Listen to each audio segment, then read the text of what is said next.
Okay. అందరికీ నమస్కారం.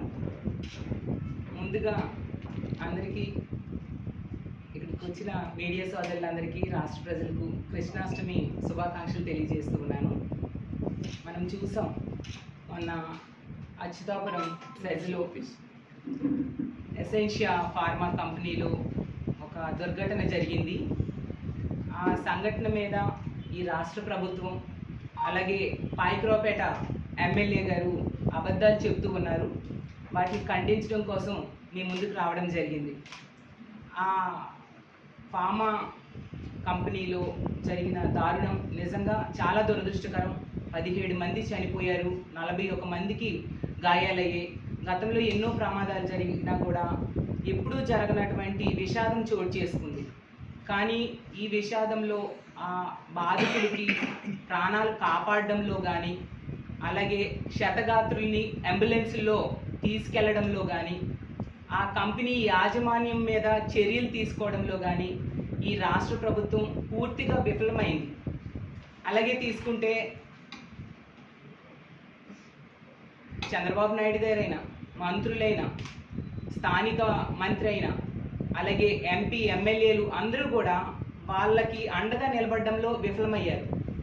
చంద్రబాబు నాయుడు గారు ఈ కూటమి ప్రభుత్వం ఎక్కడో మదనపల్లిలో పేపర్స్ తగలబడిపోతే హెలికాప్టర్ ఇచ్చి డీజీపీని పంపించారు. మరి 17 మంది జగనన్నని తిట్టడం కోసమే ఆవిడ టైం వెచ్చిస్తారు తప్ప ఎక్కడ బాధ్యతగా తనకిచ్చిన బాధ్యతని నెరవేర్చడం మనం చూడలేదు. ఎంతమంది చనిపోయినా కూడా చంద్రబాబు నాయుడు గారు పరామర్శకు వెళ్ళాక ఒక ఉన్నత స్థాయిలో సమీక్ష చేయాల్సిన అవసరం లేదా? రాష్ట్ర స్థాయిలో సమీక్ష చేశారా? ఒక industries department, factories department, pollution department, కార్మిక శాఖ, వీళ్ళందరితోని ఒక ఫైర్ డిపార్ట్మెంటు, ఎలక్ట్రికల్ డిపార్ట్మెంటు రాష్ట్ర స్థాయిలో ఉంటాయి కదా, వీళ్ళందరితో కలిపి ఒక సమీక్ష చేశారా? ఇదేమీ చేయకుండా వీకెండ్కి ఏమో స్పెషల్ ఫ్లైట్లో హైదరాబాద్ వెళ్ళిపోయారు. సరే మంచిదే, కానీ ఇది చేసి వెళ్ళొచ్చు కదా. అంటే లెక్కలేనితనం, నెగ్లిజెన్సీ, ప్రజల ప్రాణాల మీద వాళ్ళకున్న నెగ్లిజెన్సీని తెలియజేస్తూ ఉంది.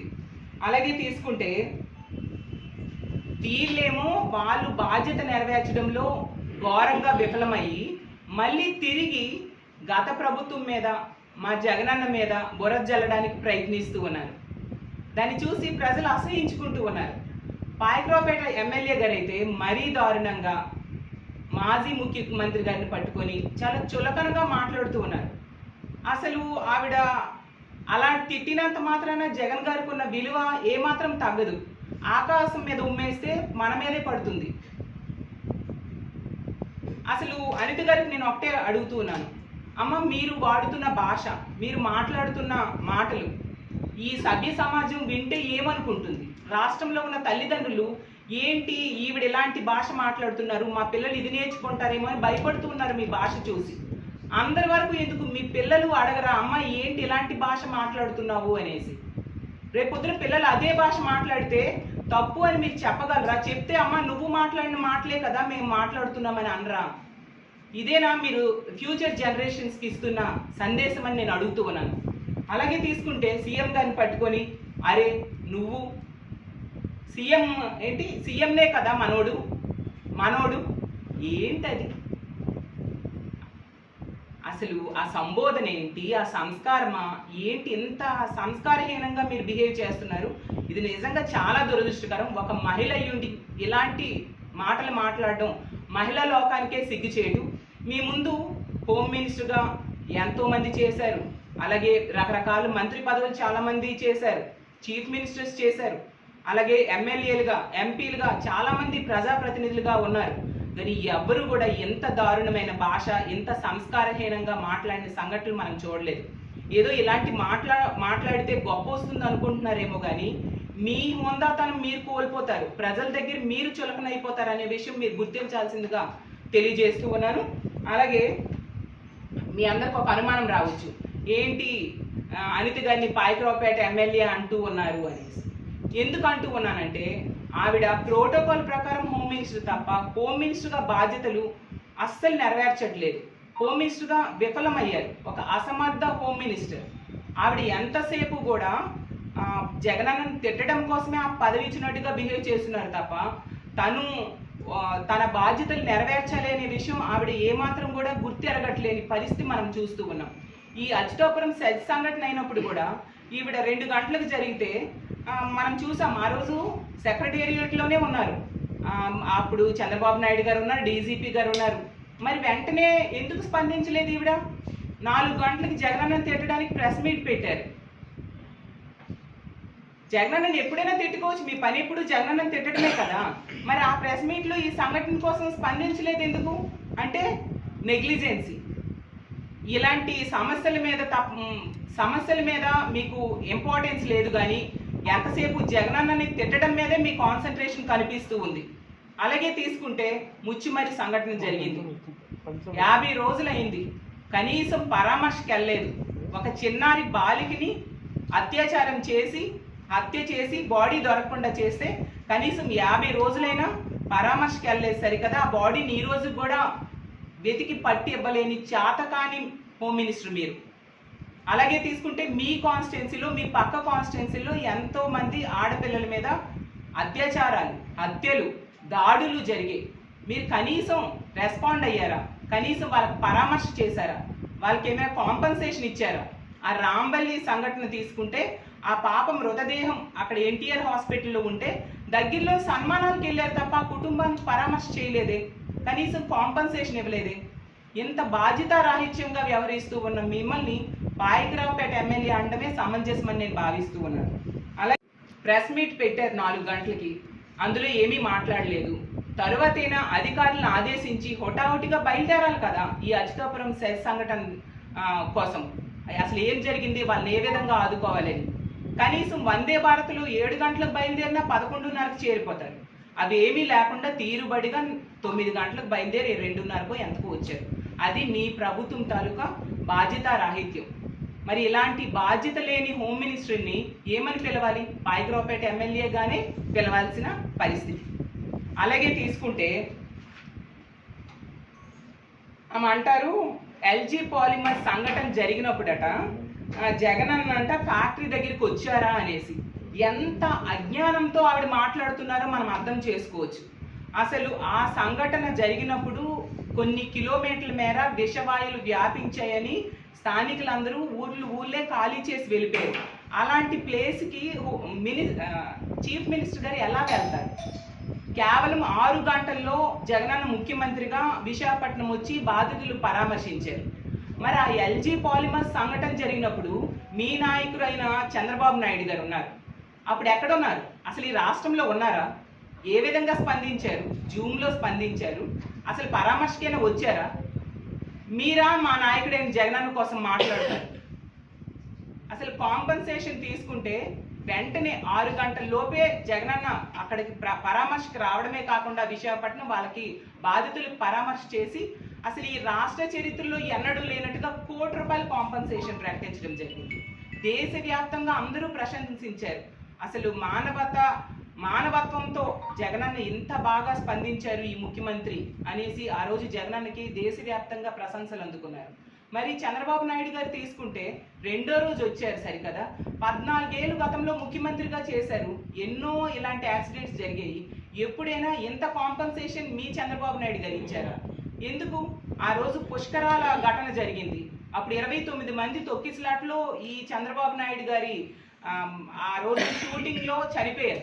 ఆ తొక్కిసలాట్లు వాళ్ళకైనా కనీసం కాంపన్సేషన్ చంద్రబాబు నాయుడు ఇచ్చారా? మరి ఎలా మీరు కంపేర్ చేస్తారు చంద్రబాబు నాయుడు గారికి జగనానికి? అంటే నోరుంది కదా అనేసి ఇష్టం వచ్చినట్టుగా మాట్లాడేయడమేనా? అబాండాలు వేసేయడమేనా? నిజాలు మాట్లాడడం మీకు రాదా అని అడుగుతూ ఉన్నాను. ఇన్ని మాటలు చెప్తూ ఉన్నారు అనిత గారు. మరి ఇన్ని రోజులైంది, ఆ ఫ్యాక్టరీ యాజమాన్యాన్ని రప్పించారా? వాళ్ళ మీద ఏమైనా చర్యలు తీసుకున్నారా మీరు? అవి ఏమీ చేయకుండా ఎంతసేపు గత ప్రభుత్వాన్ని మా జగనన్నని తిట్టడంకో మీ టైం అంతా వేస్ట్ చేస్తూ ఉన్నారు తప్ప ఏం యాక్షన్ తీసుకున్నారు? మీ ప్రభుత్వం అధికారంలోకి వచ్చి 3 నెలలైంది. సరే, ఫ్యాక్టరీస్ సేఫ్టీ మీద ఎప్పుడైనా ఒక సమీక్ష చేశారా? మీ చంద్రబాబు నాయుడు గారు కానీ, మీ ప్రభుత్వం కానీ, మీ కార్మిక శాఖ కానీ, మీ ఇండస్ట్రీస్ డిపార్ట్మెంట్ కానీ అసలు ఫ్యాక్టరీస్ భద్రత మీద ఏమైనా సమీక్ష ఈ 3 నెలల్లో మీరు చేశారా అని నేను అడుగుతున్నాను. అలాగే తీసుకుంటే గత జూలై నెలలో జగ్గయ్యపేట అల్ట్రాటెక్ సిమెంట్ ఫ్యాక్టరీలో ప్రమాదం జరిగి 3 చనిపోయారు. పోనీ ఆ ప్రమాదం జరిగాకైనా చెయ్యాలి కదా, అలాంటిది ఏమైనా చేశారా? ఏం చేయలేదే. ఇప్పుడు ఇది జరిగింది. మళ్ళీ వెంటనే సినర్జీస్ కంపెనీలో పరవాడలో ఇంకొక యాక్సిడెంట్, అక్కడ 3 చనిపోవడం జరిగింది. మరి వాళ్ళకి ఏమైనా కాంపన్సేషన్ ఇచ్చారా మీరు?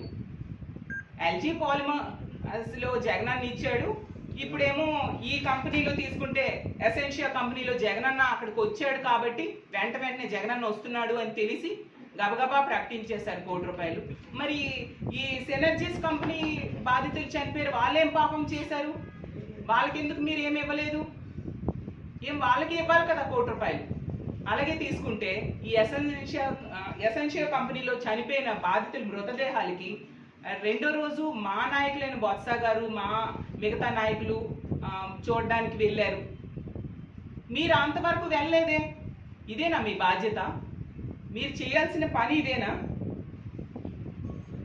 అలాగే ఇంకో మాట కూడా అనిత గారు అంటూ ఉన్నారు, మా జగనన్న ప్రభుత్వంలోనంట భద్రతా చర్యలు తీసుకోలేదు, సేఫ్టీ ఆడిట్ నిర్వర్తించలేదు అనేసి అంటూ తీసుకొచ్చినట్టుగా మాట్లాడుతున్నారు. కానీ మా జగనన్న ప్రభుత్వంలో అత్యంత విజయవంతంగా సేఫ్టీ ఆడిట్ చేయడం జరిగింది. ఆ నివేదికను మీరు అమలు చేయడంలో విఫలమయ్యారు. మీ చేతకానితనం వలన ఆ నివేదికను ఈరోజు ఫ్యాక్టరీస్కి అమలు చేయడంలో మీరు విఫలమయ్యారు.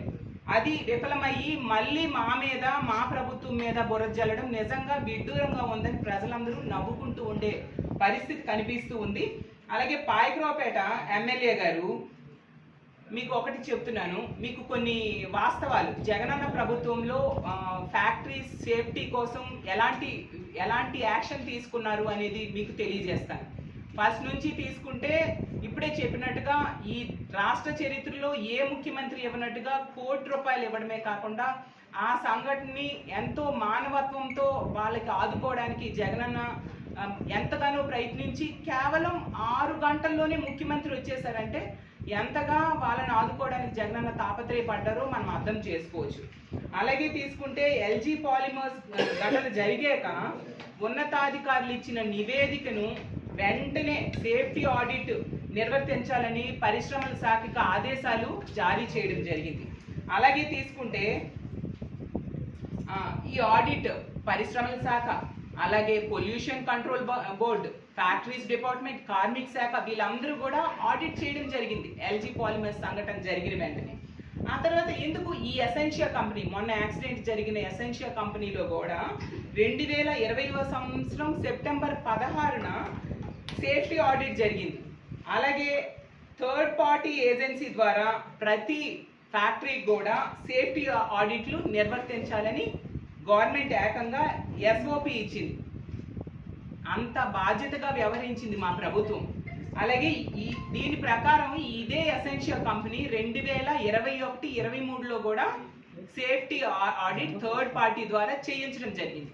అది మీ ఎల్లో మీడియాలో కూడా వచ్చింది పాయకరావుపేట ఎమ్మెల్యే గారు, ఒక్కసారి మీరు చెక్ చేసుకోవాల్సిందిగా కోరుతున్నారు. ఆ తర్వాత 2022 నుంచి 5 ఫేజుల్లో సేఫ్టీ ఆడిట్ చేయాలని జగనన్న ప్రభుత్వం చెప్పడం జరిగింది. అలాగే బ్రాండిక్స్లో ప్రమాదం జరిగినప్పుడు జగనన్న ప్రభుత్వం ఒక ప్రత్యేక జీవోని జారీ చేసి మరీ సేఫ్టీ ఆడిట్ని నిర్వర్తించింది. ఇవన్నీ రికార్డెడ్గా ఉన్నాయి, మీరు చెక్ చేసుకోండి పాయకరావుపేట ఎమ్మెల్యే గారు అని మీకు తెలియజేస్తూ ఉన్నాను. అలాగే జగన్ గారి ప్రభుత్వంలో ఈ భద్రతా ప్రమాణాల కోసం, పొల్యూషన్ కంట్రోల్ కోసం ఏమేమి చర్యలు తీసుకుంటున్నారని రాష్ట్ర స్థాయిలో, జిల్లా స్థాయిలో కమిటీలు వేయడం జరిగింది. దానికి జీవోలు కూడా ఇచ్చారు.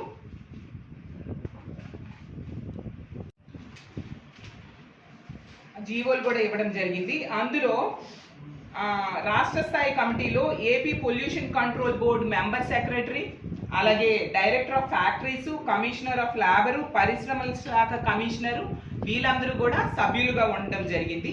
అలాగే జిల్లా స్థాయి కమిటీలో జిల్లా కలెక్టరు, పరిశ్రమల శాఖ GM, factories deputy chief inspector, labour deputy commissioner, APPCB అంటే Andhra Pradesh pollution control board regional అధికారులు సభ్యులుగా ఉన్నారు. అంటే రాష్ట్ర స్థాయిలో, జిల్లా స్థాయిలో కమిటీలు ఏర్పాటు చేయడం జరిగింది. ఇంతగా పరిశ్రమల భద్రత కోసం జగనన్న చర్యలు తీసుకోవడం జరిగింది.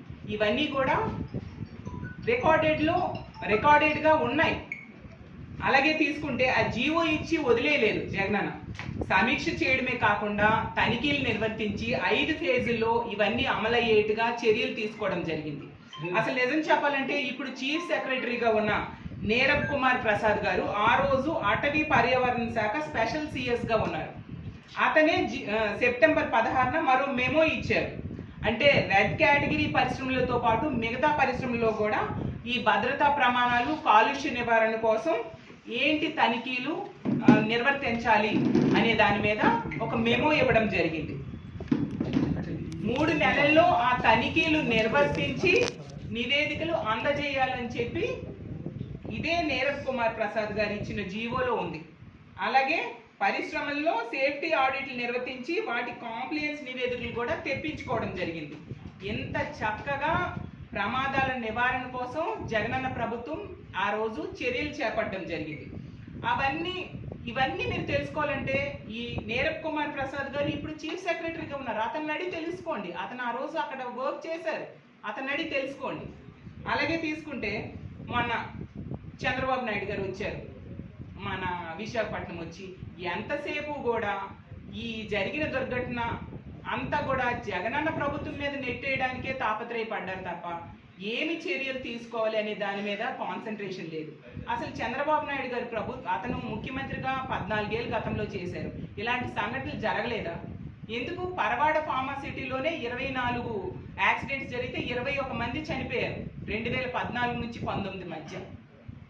69 మంది గాయాలయ్యాయి. ఇంకా రాష్ట్ర వ్యాప్తంగా తీసుకుంటే లెక్కలేనని. ఇన్ని జరిగి ఈ ఒక సంఘటన జరిగింది, అది గత ప్రభుత్వం మీద నెట్టేయడానికి మీరు ప్రయత్నించడం ఏంటో అర్థం కావట్లేదు. అలాగే ఐక్రోపేట ఎమ్మెల్యే గారికి ఇంకో సూచన, మీరు ఎంతసేపు మా జగనన్న మీద, మా జగనన్న ప్రభుత్వం మీద కామెంట్స్ చేయడము, విమర్శలు చేయడము మానేసి అసలు మీ బాధ్యతని సక్రమంగా నిర్వర్తించడానికి ప్రయత్నిస్తే బాగుంటుందని తెలియజేస్తూ ఉన్నాను.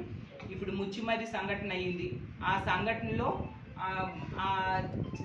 బాలిక కనిపించడం మానేసింది, ఎక్కడో పడేశారు. ఈ 50 రోజులైనా దొరకలేదు. వెతకడం కూడా ఆపేశారు. ఎందుకు? ఆమె ఒక పేద ఆడపిల్ల, ఒక బీసీ ఆడపిల్ల కాబట్టి నిర్లక్ష్యం. సస్పెండ్ అయిన సిఐకి, ఎస్ఐకి పోస్టింగ్లు ఇస్తారు కానీ బాలిక మృతదేహం మాత్రం ఈ రోజు కూడా దొరకలేదు.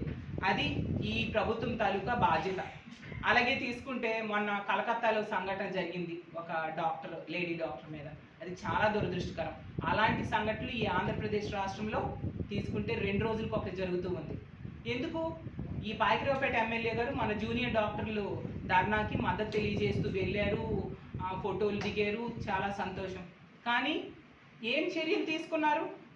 ఈ ఆంధ్రప్రదేశ్ రాష్ట్రంలో ఆడపిల్లల సేఫ్టీ కోసం, డాక్టర్ సేఫ్టీ కోసం ఆ సంఘటన జరిగాక మీరు ఏం చర్యలు తీసుకున్నారు? అంటే వచ్చి పరామర్శ చేసి ఫోటోలు దిగి వెళ్ళిపోతే చర్యలు తీసుకున్నట్టుగేనా? నిన్న కాక మొన్న తిరుపతి స్విమ్స్లో ఒక డాక్టర్ని కొట్టడం జరిగింది. మరి ఏవి మీ చర్యలు? మీరు బాధ్యత ఇదేనా మీరు నిర్వర్తించే బాధ్యత? ఏ మెడికల్ కాలేజీలో కానీ, ఏ ప్రభుత్వ కాలేజీలో కానీ మీరు ఏం చర్యలు తీసుకున్నారు ఆ రోజు తర్వాత? చెప్పండి. మళ్ళీ మాట్లాడితే ఇవిడ అంటారు జగనన్న అంట ఎక్కడికి వెళ్ళినా ఒకటే స్క్రిప్ట్ అట. జగనన్న మీ హామీల కోసం మాట్లాడితే ఎందుకు ఉలిక్కి పడుతున్నారు పాయకరావుపేట ఎమ్మెల్యే గారు? అంటే మీరు హామీలు నెరవేర్చట్లేదని భయమా? ఆ స్క్రిప్ట్ మేము ఏర్పాటు చేసిన స్క్రిప్ట్ కాదు, మీరు మీ కూటమి ప్రభుత్వం ఏర్పాటు చేసిన స్క్రిప్ట్ అది. ఎందుకంటే ఆ రోజు ఎన్నికల ముందు మీ చంద్రబాబు నాయుడు గారు, పవన్ కళ్యాణ్ గారు, లోకేష్ గారు ప్రతి భారీ బహిరంగ సభలో ఇదే విషయాన్ని, ఇదే హామీల్ని పదే పదే చెప్పారు. మీ ఎమ్మెల్యేలు, ఇప్పుడు మీ మంత్రులు అందరూ కూడా ఇంటింటికి వెళ్ళి ఇదే హామీల్ని, ఈ స్క్రిప్ట్నే చదివారు కదా. ఆ రామానాయుడు గారు అయితే నీకు 15,000, నీకు 15,000, నీకు 15,000 కనిపించిన పిల్లలందరికీ చెప్పడం, పెద్ద ఆడోళ్ళు కనిపిస్తే నీకు 18,000, నీకు 18,000, నీకు 18,000 అని చెప్పడం, రైతులు కనిపిస్తే నీకు 20,000, నీకు 20,000 అని చెప్పడం. మరి ఇవన్నీ ఈ రాష్ట్ర ప్రజలు మర్చిపోతారా?